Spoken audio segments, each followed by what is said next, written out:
In the beginning God created the heaven and the earth. 2, and the earth was without form and void, and darkness was upon the face of the deep, and the Spirit of God moved upon the face of the waters. And God said, "Let there be light," and there was light. And God saw the light, that it was good, and God divided the light from the darkness. And God called the light day, and the darkness he called night, and the evening and the morning were the first day. And God said, "Let there be a firmament in the midst of the waters, and let it divide the waters from the waters." And God made the firmament, and divided the waters which were under the firmament from the waters which were above the firmament. And it was so. And God called the firmament heaven, and the evening and the morning were the second day. And God said, "Let the waters under the heaven be gathered together unto one place, and let the dry land appear." And it was so. And God called the dry land earth, and the gathering together of the waters called he seas. And God saw that it was good. And God said, "Let the earth bring forth grass, the herb yielding seed, and the fruit tree yielding fruit after his kind, whose seed is in itself upon the earth." And it was so. And the earth brought forth grass, and herb yielding seed after his kind, and the tree yielding fruit, whose seed was in itself after his kind. And God saw that it was good. And the evening and the morning were the third day. And God said, "Let there be lights in the firmament of the heaven to divide the day from the night, and let them be for signs and for seasons and for days and years. And let them be for lights in the firmament of the heaven to give light upon the earth." And it was so. And God made 2 great lights, the greater light to rule the day, and the lesser light to rule the night. He made the stars also. And God set them in the firmament of the heaven to give light upon the earth, and to rule over the day and over the night, and to divide the light from the darkness. And God saw that it was good. And the evening and the morning were the fourth day. Ready? And God said, "Let the waters bring forth abundantly the moving creature that hath life, and fowl that may fly above the earth in the open firmament of heaven."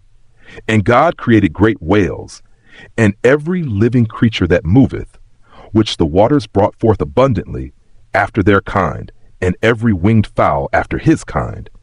And God saw that it was good.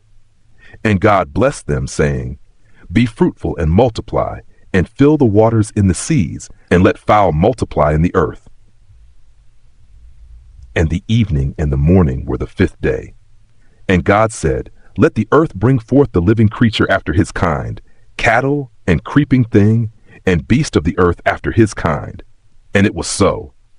And God made the beast of the earth after his kind, and cattle after their kind, and everything that creepeth upon the earth after his kind. And God saw that it was good. And God said, "Let us make man in our image, after our likeness, and let them have dominion over the fish of the sea, and over the fowl of the air, and over the cattle, and over all the earth, and over every creeping thing that creepeth upon the earth." So God created man in his own image.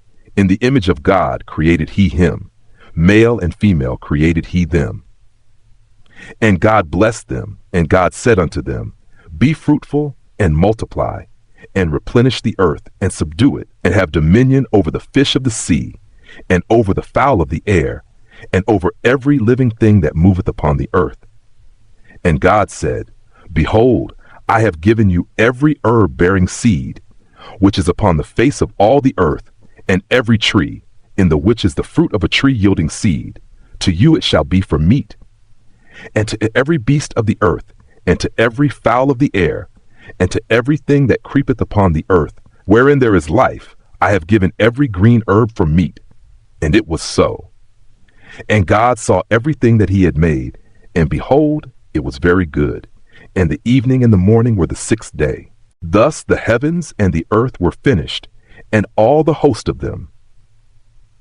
And on the seventh day God ended his work which he had made, and he rested on the seventh day from all his work which he had made.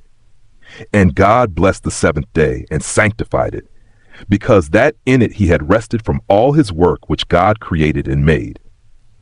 These are the generations of the heavens and of the earth when they were created, in the day that the Lord God made the earth and the heavens. And every plant of the field before it was in the earth, and every herb of the field before it grew. For the Lord God had not caused it to rain upon the earth, and there was not a man to till the ground. But there went up a mist from the earth, and watered the whole face of the ground. And the Lord God formed man of the dust of the ground, and breathed into his nostrils the breath of life. And man became a living soul. And the Lord God planted a garden eastward in Eden, and there he put the man whom he had formed.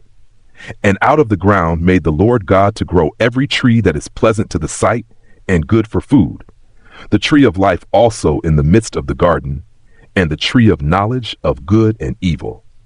And a river went out of Eden to water the garden, and from thence it was parted and became into 4 heads. The name of the first is Pison, that is it which compasseth the whole land of Havilah, where there is gold, and the gold of that land is good, there is bdellium and the onyx stone. And the name of the second river is Gihon, the same is it that compasseth the whole land of Ethiopia. And the name of the third river is Hiddekel, that is it which goeth toward the east of Assyria. And the fourth river is Euphrates. And the Lord God took the man, and put him into the garden of Eden, to dress it and to keep it. And the Lord God commanded the man, saying, Of every tree of the garden thou mayest freely eat, but of the tree of the knowledge of good and evil thou shalt not eat of it, for in the day that thou eatest thereof thou shalt surely die. And the Lord God said, It is not good that the man should be alone. I will make him and help meet for him. And out of the ground the Lord God formed every beast of the field, and every fowl of the air, and brought them unto Adam to see what he would call them. And whatsoever Adam called every living creature, that was the name thereof. And Adam gave names to all cattle, and to the fowl of the air, and to every beast of the field. But for Adam there was not found an help meet for him. And the Lord God caused a deep sleep to fall upon Adam, and he slept. And he took one of his ribs and closed up the flesh instead thereof. And the rib which the Lord God had taken from man made he a woman, and brought her unto the man. And Adam said, This is now bone of my bones, and flesh of my flesh. She shall be called woman, because she was taken out of man. Therefore shall a man leave his father and his mother, and shall cleave unto his wife, and they shall be one flesh. And they were both naked, the man and his wife, and were not ashamed. 1. Now the serpent was more subtle than any beast of the field which the Lord God had made.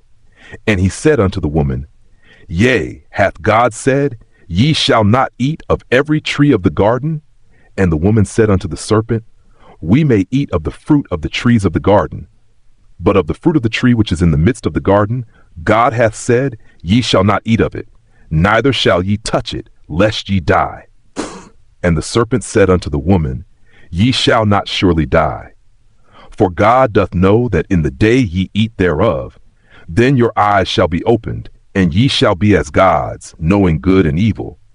And when the woman saw that the tree was good for food, and that it was pleasant to the eyes, and a tree to be desired to make one wise, she took of the fruit thereof and did eat, and gave also unto her husband with her, and he did eat.